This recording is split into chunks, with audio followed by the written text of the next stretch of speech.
Então é assim, a nível dos honorários, eles não são difíceis de trabalhar. Mas é uma série de parametrizações que nós temos que ter cuidado para que eles funcionem corretamente. Se estas parametrizações não estiverem bem feitas, o que vai acabar por acontecer é que depois os honorários não vão resultar nos valores que estão destinados aos médicos. Eu primeiro tenho que definir o quê? Quais são as funções para os quais vão ser gerados honorários. Isto antes era só feito por BD, agora é feito através de uma tabela no Medicine One, e o que ele vai me permitir é indicar quais são as funções que vão gerar honorários e se é num episódio cirúrgico ou se é num episódio ambulatório. Aqui nos honorários só há dois tipos de episódio, ou é ambulatório, que é por atos, ou cirúrgico. Portanto, internamento, etc., cai tudo para atos. Quando é, por exemplo, uma cirurgia, normalmente é por episódio cirúrgico, ou por cirurgia. É essa tal parametrização, e é isso que eu vos vou falar. Então, aqui na configuração, nomeadamente nas tabelas, então, eu venho aqui e procuro funções, e tenho então aqui o item funções dos prestadores. E tenho aqui então as ditas funções que foram previamente criadas, e depois eu tenho que indicar quem é que poderá ser o primeiro cirurgião, um médico, um enfermeiro, etc. E isto, sim, eu tenho que parametrizar. As especialidades não é obrigatório, mas estas duas aqui é necessário. Portanto, o que é que vai acontecer? Imaginem, eu até tenho a função primeiro cirurgião, mas eu não tenho nenhuma categoria que lá incluída. Então, quando eu for gerar os honorários, no fundo não vai ser gerado nada porque ele não sabe a que é que se aplica. A mesma coisa, por exemplo, se eu usar para o tipo de pessoa médica, eu tenho que dizer, olha, ok, mas quem é o médico? Então, aquilo no fundo que eu tenho que fazer, isto é muito simples, é só clicar e depois escolher qual é o tipo de pessoa que vai poder ser usado aqui quando eu escolho um médico. Cancelar e vou deixar estar este. Só que temos aqui um problema. Imaginem que o cliente diz assim, sim, mas eu tenho aí um que é o enfermeiro assistente e vocês não têm essa função aí. Nomeadamente, por exemplo, para um episódio cirúrgico, para o ambulatório. Então, o que é que eu tenho que fazer? Eu tenho que criar essa função. E esta função não pode ser criada aqui. As funções propriamente ditas, portanto, esta tabela que aqui está, tem que ser obrigatoriamente criada por BD. Vou tentar abrir aqui. Eu aqui na tabela STD funções,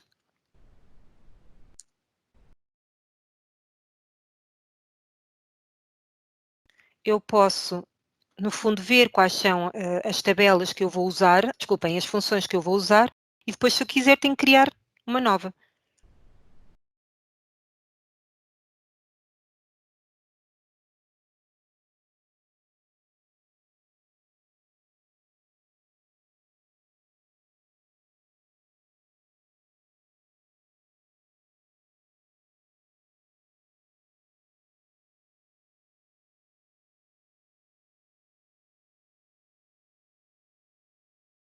Ali vou pôr, por exemplo, 11, por exemplo, enfermeiro, chefe.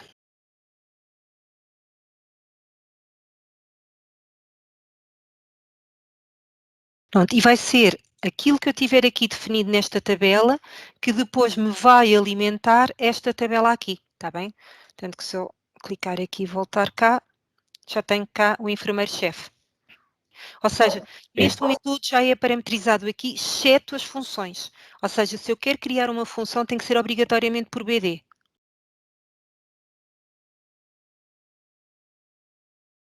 Depois, o que é que eu tenho que também fazer? Depois de ter as funções definidas e indicar que tipo de pessoa é que pode ser usada e em que episódio é que vai ser usada, eu tenho que vir aqui à tabela de MCDTs, MCDTs e atos clínicos, e que indicar a decomposição do ato. O que é isto da decomposição do ato? É dizer, no fundo, quem é que vai prestar aquele ato, quem é que o vai executar.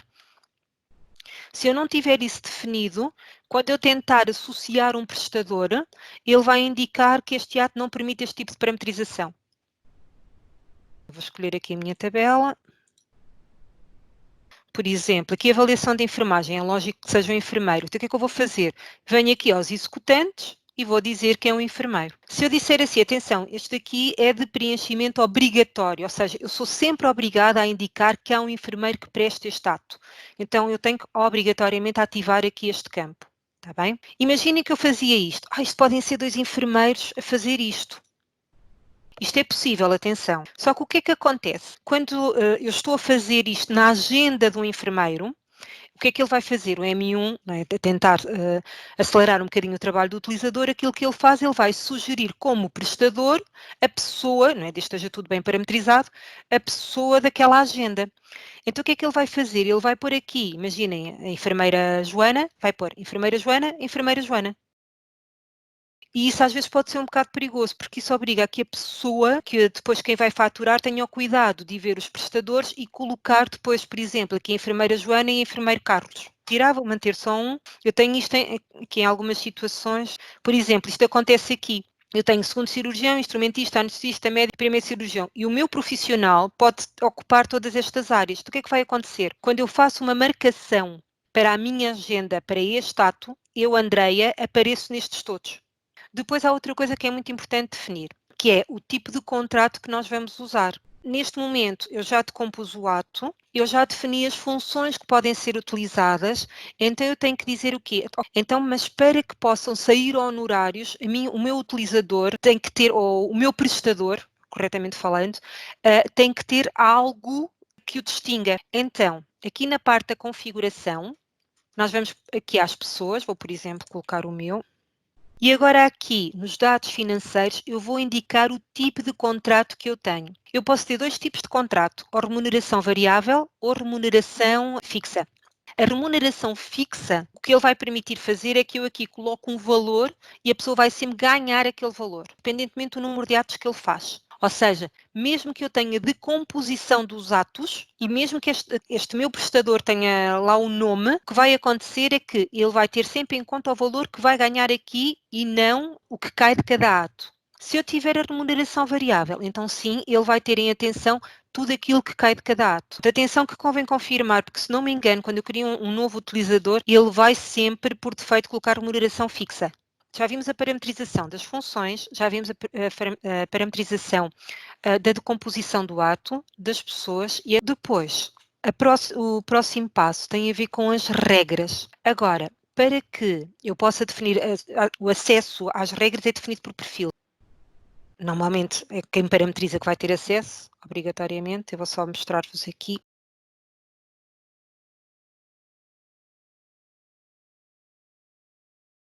Que se pode aqui parametrizar o acesso ou não, isto caso que haja apenas um perfil que pode ter acesso a isto, está bem? Convém depois tirar, que é para não andarem a mexer aqui nas regras dos honorários. Então vamos às regras dos honorários, que é a parte mais gira.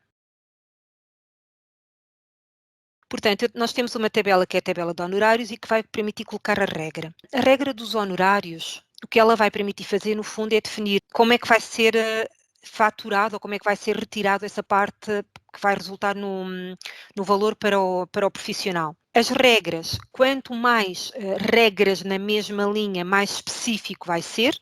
Por exemplo, eu posso chegar aqui ao mais e indicar que esta regra é para ato. O que é que eu estou a fazer? Eu não tenho que fazer mais nada.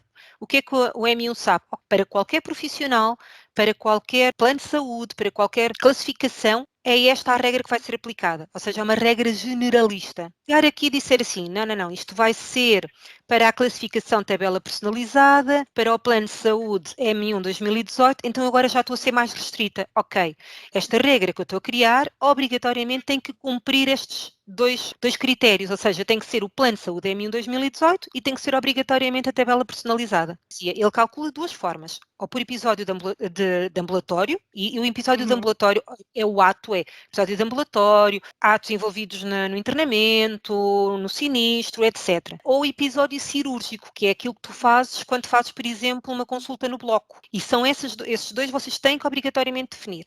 Eu vou remover. Agora, há aqui umas prioridades que têm que ter em conta. Ou seja, imaginem que eu criava esta regra assim. Vou pôr aqui. Entidade M1 2018. Vê, eu não coloquei se era por ato ou se por episódio cirúrgico, ele próprio avisa. Vou colocar aqui por ato e vou validar. Vou criar outro. Eu estou a ser muito vaga. Né? Só, neste caso, a única coisa que eu estou a dizer é que aqui é por entidade. Agora vou escolher aqui que o outro é por organização e vou pôr Medicina Ano. Ou seja, Eu posso ter profissionais que estejam aqui e profissionais que estão aqui. Então, de onde é que ele vai ganhar? Existe uma coisa aqui nos honorários que são as prioridades de implementação de honorários. Este honorário vai ter primazia sobre este honorário. Por exemplo, ou seja, existem uma série de prioridades, ou seja, a entidade é prioridade. Portanto, isto é a menor prioridade, é mais fácil dizer-vos assim, e, por exemplo, profissional é a prioridade máxima, ou seja, se eu tiver aqui a dizer organização Medicinoane, mas depois criar para o profissional Andreia, aquele que vai prevalecer para este profissional é este onde eu tenho o nome. A prioridade é 0 para a esquerda até 11 para a direita. E atenção que o 11 é a prioridade máxima. Então, eu vou pôr aqui por profissional, para a Andreia, tipo de cálculo por ato.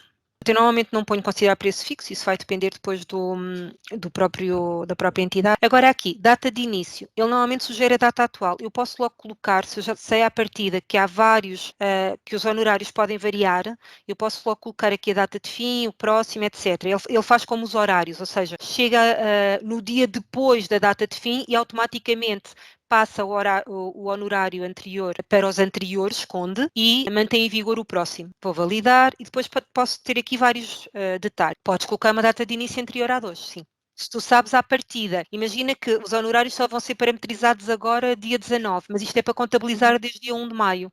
Podes perfeitamente. No meu caso, eu tenho honorários que estão aqui escondidos. Tanto que se vocês repararem, se eu clicar aqui no ver o histórico, eu tenho aqui uma série de honorários já parametrizados. Desde que este honorário que eu estou a criar agora não cruze com uma regra exatamente igual, ele vai-te dizer que já existe este tipo de regra anteriormente definida, não há problema nenhum. A nível dos detalhes da regra de cálculo, o que é que eu tenho que fazer? Eu posso aqui colocar então os intervalos de valor, eu posso dizer, olha, entre 0 e 20 euros a pessoa ganha 1%. Entre 20, já agora só para vocês verem, se eu tentar colocar uma exatamente igual, aqui pode ser outra coisa diferente, ele próprio vai-me avisar. Mas isto pode acontecer quando nós temos uma série de detalhes e já não os conseguimos visualizar, então isto é uma ajuda. Portanto, de 21 a 40, 4%, excessivamente. Eu posso misturar, ou seja, eu posso chegar aqui...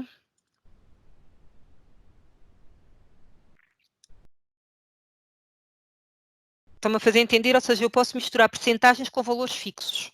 Isso vai sempre depender daquilo que o cliente pede. Ou seja, se tiver entre 0 e 20 euros, ele vai, no fundo, reter para o profissional 1%. Se for, como eu aqui defini só o máximo 20, quer dizer que se for 20,5, vai ficar ali no limbo, está bem? Se for entre 21 e 40, ele vai pôr 4%, e se for mais do que 41, inclusive, ele vai colocar aqui os tais 10 euros. Eu posso colocar vários intervalos que vai permitir, no fundo, o prestador ganhar o seu honorário. Ou seja, imaginem que eu tenho um ato que aquela pessoa, se for até 100 euros, ela ganha 10%. Se for entre 101 euros e 200, ela ganha 20%. Então eu posso colocar aqui vários critérios. Ou seja, no fundo, várias percentagens ou vários valores que ela pode receber, tendo em conta o valor total que foi prestado. Se por alguma razão disser assim, ok, mas se for acima de 1000 euros, a pessoa recebe sempre 300 euros. Então, neste caso, eu já não vou colocar um valor percentual e vou sim colocar um valor fixo. Então, eu vou tirar estas. Se eu disser assim, olha, independentemente do valor que seja, a pessoa ganha sempre 10%. Então eu não tenho que registar mais nada, só tenho que colocar o valor mínimo e a partir daqui ele ganha sempre 10%, seja 1000 euros, seja 2000 euros, seja 10 euros. Imaginem que eu fazia isto, em vez daqui dos 10, eu punha valor fixo 10. Mas eu estou a dizer que o valor mínimo é 0. Imaginem que o ato tem um valor de 5 euros. O que é que vai acontecer? Quando eu for calcular a regra, o MU não vai resultar nenhum valor para profissional. Porquê? Porque o valor do honorário é superior ao valor do detalhe. Eu vou pôr aqui antes os tais 10%. Depois aqui, a distribuição por função. Eu posso pôr distribuição por função de duas formas. Eu posso fazer a distribuição por função aqui, Ou seja, sempre que é um médico recebe X, sempre que é um enfermeiro recebe Y. E o que é que ele vai fazer? Imaginem, eu venho aqui ao médico e ele vem ler a este detalhe da regra de cálculo, tal e qual como eu fiz para este profissional. Só que é mais englobante, porque isto quer dizer que qualquer médico, exceto a Andreia, porque esta já sabem que tem primazia sobre esta, ok? Eu vou criar aqui outro. Este tem que ser por episódio. O mínimo é 0 e a percentagem que se pode receber por 20%. E a distribuição por função tem a ver com o episódio cirúrgico, está bem? Por isso é que eu coloquei aqui. Sabem quando vocês fazem uma cirurgia e têm aquela parte de escolher a equipa? Essa equipa é aquilo que eu tenho aqui no fundo, nessa informação. Claro que onde é que estão as funções definidas? Naquela tabela que tivemos de tirar há bocado. Eu posso chegar aqui e vou dizer assim, olha, o primeiro cirurgião vai receber 70%. Anestesista vai receber 10%. Ele calcula quanto é que é os 20% do ato e depois aqui vai calcular quanto é que é 70% destes 20%. Sempre que eu escolho aqui, ele tem em conta este valor que aqui é definido. Já vou ter só esta regra, está bem? E vou pôr outra para os outros profissionais. Portanto, se for tabela personalizada, classificação, ato, e aqui para os outros também vamos pôr 10%. Ainda vos queria falar de outra coisa, que é, aqui nas definições, há aqui duas definições de honorários que são importantes a ter em conta, que é o momento de geração do honorário de valor fixo, porque assim, quando é um valor percentual, ele vai buscar uma percentagem, quando tem valor que cai para o utente e para a entidade, ele vai buscar essa percentagem ao valor do utente e essa percentagem ao valor da entidade. Quando é de valor fixo, ele só é calculado uma vez. Ou quando é emitida a fatura para o utente, ou quando é emitida a fatura para a entidade. Então, eu aqui, no momento de geração do honorário de valor fixo, eu vou indicar quando é que vai ser, então, gerado o honorário. Se é quando se fatura ao utente ou se é quando se fatura à entidade. Normalmente é o utente. Porquê? Porque a entidade demora a pagar. E se não for faturado, o honorário depois não cai. Agora aqui, outra muito importante é o cálculo de honorários considera detalhe de faturas pendentes. Isto quando é o tal valor percentual, eu posso indicar que, o que é que normalmente acontece? Normalmente a parte da entidade, não é? É só faturada mensalmente. É emitida a fatura para o utente e cai a percentagem para o honorário do profissional. Mas a entidade, quando a entidade pagar e quando for faturado, é que vai cair para o profissional também. Imaginem que o cliente diz assim, não, nós pagamos logo tudo aos nossos profissionais, ou seja, quer a parte do utente, quer a parte da entidade, independentemente quando a entidade paga a fatura. Então o que é que nós temos que fazer? E se o valor for percentual, atenção, se for valor fixo, vocês já sabem que aquilo só cai uma vez. Então, se o valor for percentual, qual é o cuidado que eu tenho que ter? Eu tenho que vir aqui e tenho que dizer que sim. O que é que isto vai fazer? Isto vai fazer com que vai gerar o pendente de honorário para o utente e automaticamente, mesmo ficando pendente a fatura para a entidade, vai gerar também um honorário da parte do subsistema. Eu mostro-vos na prática que se calhar é mais fácil. Quando é por valor percentual, ele vai sempre buscar a percentagem, imagina, 10% ao valor que foi faturado ao utente e ao valor que vai ser faturado à entidade. Se eu tiver como tenho agora, ou seja, o cálculo de honorários considera detalhe de fatura pendente, o que é que vai acontecer? Ele só vai calcular para o utente, porque é obrigatório para cair honorários que haja uma faturação, e quando a fatura da entidade é para ser paga no final do mês, ele não vai gerar o honorário da parte da entidade. Então, só é faturada efetivamente a parte do utente. Então, o honorário é gerado sobre o quê? Sobre a parte do utente. Cá espera que seja depois faturada a parte da entidade para gerar o honorário sobre essa parte. Então, vamos deixar estar não, e eu vou-vos mostrar o não e depois vou-vos mostrar o sim, só para vocês verem a diferença, está bem? É mais fácil.